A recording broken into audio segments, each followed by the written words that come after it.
బుద్ధ్యా వైదేహ్యా రోచయధ్వదం. ఆయన నేను మీతో మనవి చేశాను ఇత పూర్వం అనేక పర్యాయాలు. కామమునకు ఉండేటటువంటి లక్షణం ఎప్పుడూ రెండుగానే పెడుతుంది. ఒకటి తీరడం, రెండు క్రోధం. అయితే ఇందులో మళ్ళీ ఆశ్చర్యకరమైన విషయం ఏమిటో తెలుసా అండి? మనిషి యొక్క శక్తి వ్యయం ఎప్పుడు జరుగుతుందంటే కామము తీరితే జరుగుతుందా, కామము తీరకపోవడం వల్ల వచ్చిన క్రోధము వల్ల ఎక్కువ శక్తి వినియోగం అవుతుందా? అంటే కామము తీరకపోవడం వల్ల కలిగేటటువంటి క్రోధం వల్ల వినిమయం అయ్యేటటువంటి శక్తి కన్నా కామము తీరిందన్న తృప్తి వల్ల వ్యయమయ్యేటటువంటి శక్తి ఎక్కువ. లోకంలో అదొక చిత్రమైనటువంటి విషయం. మనిషి తన తేజస్సునంతటినీ ఎందుకు పోగొట్టుకుంటాడంటే కోరిక కోరుకున్న తర్వాత ఆ కోరిక సిద్ధించినప్పుడు కలిగినటువంటి తృప్తి వలన తేజస్సు నశిస్తుంది. క్రోధం ఆ కోరిక తీరకపోతే పుడుతుంది. ఆ క్రోధము వలన కూడా తేజస్సు నశిస్తుంది. కానీ క్రోధము వలన ఎక్కువ తేజస్సు నశిస్తుందా, కామము తీరడం వల్ల ఎక్కువ తేజస్సు నశిస్తుందా అంటే కామము తీరడం వలననే ఎక్కువ తేజస్సు పోతుంది. నేను అంతకన్నా ఇంకా దాన్ని ఇప్పుడు లోపలికి విచారణ చేయడానికి తగిన సమయం కాదు. అది ఎదర ఉపన్యాసానికి ప్రతిబంధకం అవుతుంది. కాబట్టి కామమునకు రెండే లక్షణాలు ఉంటాయి. ఒకటి క్రోధముగా పరిణమించాలి తీరకపోతే, రెండు తీరితే తృప్తిగా పరిణమించాలి. ఈ రెండిటికి మనసే ఆలంబనం. ఇందులో చిత్రం ఏంటంటే రెండిటి చేత కూడా తేజస్సుని క్షయం చేస్తుంది. అందుకే తేజస్సు నిలబెట్టుకోగలిగిన వాళ్ళు ఎవరై ఉంటారంటే అకాములై ఉంటారు. మీరు చూడండి, ఏ కోరిక లేనటువంటి వాడి తేజస్సు దినదినాభివృద్ధి పొందుతుంది. ఎందుకో తెలుసా? వాడికి క్షయం అయ్యే అవకాశం లేదు. ఎందుకంటే వాడికి కోరిక ఉంటే కదా తీరిందనడానికి, అసలు కోరుకోడు. కోరిక ఉంటే కదా క్రోధం పుట్టడానికి తీరలేదని. అందుకని ఆ రెండు మార్గములు మూసుకుపోతాయి. మూసుకుపోతే ఏమవుతుందంటే ఆయన తేజస్సు పెరిగిపోతుంటుంది. తేజస్సు పెరగడానికి ఉండేటటువంటి ప్రధానమైన కారణం అది. ఎక్కడ నిత్యతృప్తితో కూడిన జీవనం ఉంటుందో అక్కడ తేజస్సు ఉంటుంది. తృప్తి లేని చోట తేజస్సు క్షయం అవుతుంది. అందుకే ఎప్పుడూ కూడా మనిషి తన జీవితంలో నేర్చుకోవలసినటువంటి ప్రధానమైన లక్షణం తృప్తితో బతకడం నేర్చుకోవాలి. నేను మీతో పూర్వం అనేక పర్యాయాలు మనవి చేశాను. ఈ తృప్తి అన్నదాన్ని ఎలా వస్తుంది అంటే మీరు కోరి కోరి తీసుకొస్తే వచ్చేది కాదు. ఎందుకంటే నువ్వు తృప్తిగా ఉండు అన్నారు అనుకోండి, అదేం ఉండదు. నాకు అది లేదుగా అంటే మీరు ఏం చేయవలసిందంటే నీకేమి ఇవ్వలేదు ఈశ్వరుడు అని అడుగుతుండాలి. మీరు దాన్ని తిరగబడ్డారనుకోండి, దాని మీద అది వింటుంది మాట. మీరు తిరగబడలేదనుకోండి మనసు మీద, అది ఎప్పుడూ కోరుతూనే ఉంటుంది. ఎప్పుడు కోరినా దాని పగంతా ఎలా ఉంటుందంటే ఇదే రోహిణి వంక అంగారకుడు చూడడం అంటారు.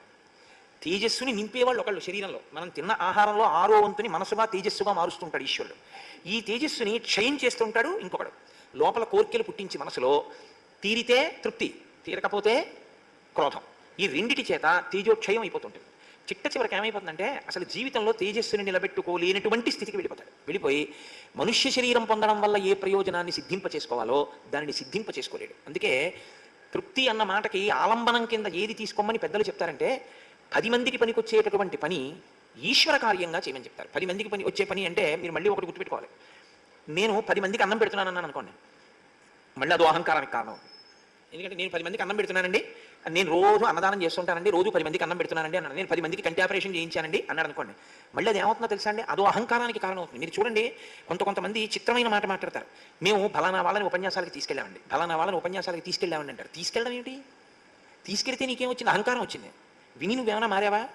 ఫలానా వారు అనుగ్రహించి మా ఊరు వస్తే వారి దగ్గర వినే భాగ్యం మాకు కలిగిందండి అను. అప్పుడు నువ్వు బాగా నువ్వు సంస్కరించుకున్నావని గుర్తు.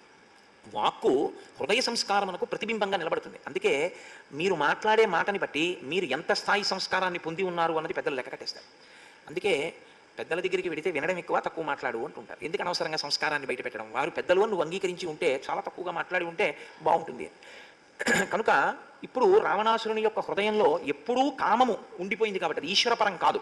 ఈశ్వరపరం అయిందనుకోండి, వచ్చే అనుగ్రహం ఏమిటో తెలుసా అండి? నేను అన్నం పెట్టానండవు. భగవంతుడు రోజు నాతో 10 మందికి అన్నం పెట్టిస్తున్నాడండి అంటాడు. ఇప్పుడు నువ్వు పెడుతున్నావా, ఈశ్వరుడు పెట్టిస్తున్నాడా? ఈశ్వరుడు పెట్టిస్తున్నాడు. తాను ఈశ్వరుడికి పనిముట్టు.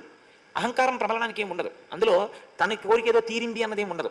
తన కోరికల్ని తన కదలికల్ని ఏం చేస్తాడంటే ఈశ్వరపరం చేస్తాడు, ఈశ్వర సేవగా మారుస్తాడు. కాబట్టి మనసు కామముతో కూడిన సంకల్పములు చేసే అవకాశం ఇవ్వకుండా సంకల్పములన్నీ భగవత్ సేవగా చేసేటటువంటి సంకల్పములుగా మారుస్తాడు. అప్పుడు మనసుని ఖాళీగా ఉండు అంటే ఉండకుండా ఉండే దాని బలహీనతని బలంగా మార్చుకుని వాడుకుంటాడు. దానివల్ల తేజస్సుని నిలబెట్టుకున్న తేజస్సుతో ఈశ్వరాభిముఖుడు అవుతాడు. ఆ ఈశ్వరాభిముఖుడై చాలా తొందరగా ప్రయాణం చేసి ఈశ్వరుణ్ణి చేరుకుంటాడు. దానివల్ల ఈ ఉపాధిని ఈశ్వరుడు ఇచ్చినందుకు తత్ప్రయోజనమును పొందుతాడు. ఇది తెలియకుండా ఇంకా ఎన్ని చెయ్యండి, అవి ఎందుకు పనికొస్తాయంటే మళ్ళీ పతనం అవడానికే పనికొస్తాయి. ఇది అసలు చాలా పెద్ద రహస్యం. అంటే మనం పట్టుకోవలసిందే. రహస్యం అంటే మీకు ఎవరికి తెలిసినా తెలిసింది కదా నా ఉద్దేశం. ఇది లేదనుకోండి, ఎన్ని ఉన్నా ఏమవుతుందంటే ఇదంతా నా వల్లే అంటుంటాడు. ఇదంతా నా వల్లే అన్న కొద్దీ ఇబ్బంది వస్తుంటుంది. అంత తపస్సు చేశాడు, ఏమంటుంటాడు? ఇది కదా పాడైపోవడానికి కారణం. నేను పడగొడతాను వీళ్ళందరినీ అంటాడు. నాకు తపస్సు ఉందంటాడు. నాకు వాడు బల్యం ఇచ్చాడంటాడు. నాకు వీడి శూలం ఇచ్చాడంటాడు. అవి నా దగ్గర ఉంటే వాడు ఏం చేస్తాడంటాడు. ఇలా అనకుండా రావణుడి 10 తలకాయలు ఈశ్వర సేవ కోసం పనికొచ్చాయనుకోండి, రావణాసురుడు ఎటువంటి గొప్ప స్థితిని పొంది ఉండేవాడు అసలు. అది మీరు కొంచెం జాగ్రత్తగా ఆలోచన చేస్తే అసలు ఆ దృష్టికోణం ఏర్పడకపోవడం వల్ల వచ్చేటటువంటి ప్రమాదాన్ని మీరు పసిగడతారు. కాబట్టి ఇప్పుడు ఆయన దృష్టి మళ్ళీ ఎటువైపు పెడుతుంది? ఇప్పుడు ఇందులోంచి అంకురించాలి. అది మహర్షి అంత గొప్పగా ఆ మాటలన్నింటినీ అందుకని ఆయన శ్లోకాల రూపంలో ఇస్తూ ఉంటారు. తిరిగి తిరిగి తిరిగి తిరిగి ఎక్కడికి వెడుతుందంటే తన కామములోంచి ఇవన్నీ జనించాయి కాబట్టి ఆ స్థానం మీద పెడుతుంది. తనకి సీతమ్మ లొంగలేదు సరికదా, లొంగని సీతమ్మ వల్ల తన కొడుకు పడిపోయాడు అని ఆలోచిస్తాడు తప్ప అసలు నేను సీతమ్మని కోరకుండా ఉంటే ఇలా జరిగేది కాదు కదా. ఆ ఒక్క మాట అన్నాడు అనుకోండి, అయిపోయిందంటే రామాయణం మారిపోయింది. అలా అనలేడు రావణుడు అని అనకండి. మనం కూడా అలా అనలేకపోతే ఎప్పుడైనా మనం కూడా ప్రమాద పటంచుల వైపుకి వెళ్ళిపోతున్నట్టే. కాబట్టి ఎక్కడ ఇబ్బంది కలుగుతోంది అన్నదాన్ని మీరు గమనించి అక్కడ మీరు మారడం అలవాటు చేసుకోవాల్సి ఉంటుంది. అది లేనంతకాలం ప్రయోజనం ఏమైనా ఉంటుందా అంటే చాలా కష్టం దానికి జవాబు. కాబట్టి ఇప్పుడు ఆయన మనసులో ఉన్న భావములు క్రోధముగా పరిణమించాయి. అందుకే మహర్షి అంటారు, వైదేహ్య రోచయద్వధం, నేను విదేహ వంశమునకు చెందినటువంటి సీతమ్మని వధిస్తాను అన్న కోరిక ఆయన యందు జనించినది. అంటే కామము పక్కన క్రోధం పుట్టింది. ఇంద్రజిత్ మరణానికి ఇప్పుడు ఆయన ఎవరిని బలి చేస్తున్నాడు, ఎవరిని